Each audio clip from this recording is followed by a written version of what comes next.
I'm Phyllis Aileen Donahue, and I am a resident of Englewood, Florida, and the other for half a year. And the other half of a year, I live outside Lexington, Kentucky. And I'd like to share with you about compassion, but also its sidekick, I'd like to talk about empathy, compassion and empathy. And I wasn't sure what I was going to share, but until today, I listened to President Obama's eulogy that he gave for Vice President Biden's son, Beau. And he spoke about Beau being reared in an unconditional love environment, which created a fertile ground for compassion and empathy. So that eulogy really helped me for today. I was very, very fortunate to inherit and was nurtured unconditionally by two people. One, it was the entrepreneurial spirit of my paternal grandfather. The second was the spiritual energy of my maternal grandmother.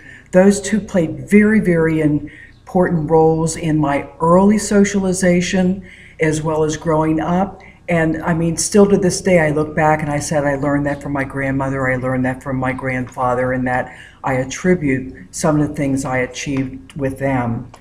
But they're nurturing, and then as a young adult woman and mother, there were two stages for me. And I was a professional public relations and marketing person for 25 years of my career, but I did not have any academics. I had no degree, but I was able to rise to very high levels of productivity and training, sub-management and management, and it was during the 70s. So I was sort of present as a female in a society that was mostly male, but I still was able to achieve and move forward. And what I ran into were a myriad of women who looked for some role model or someone to mentor them, like, I want to do that, or do I go? How do I go? And I would, day in, day out, I would spend time with these women and listen to them, listen to their story, and then help them or nurture them on making some of the decisions so they could move forward. That was the area that I feel I was a compassionate mentor. And then my children were grown, I was able to go back and get my academic degrees through my PhD, and I became an adjunct professor to a non-traditional program that the people in the program were between 25 and 50, and they were returning so that they get their academic degree.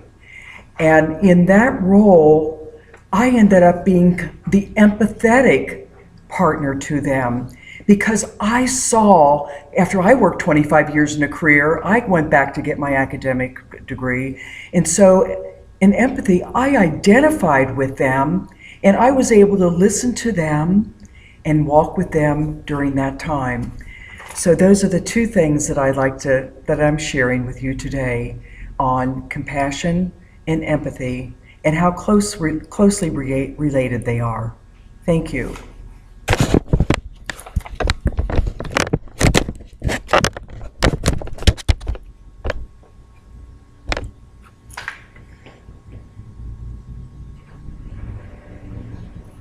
Are you playing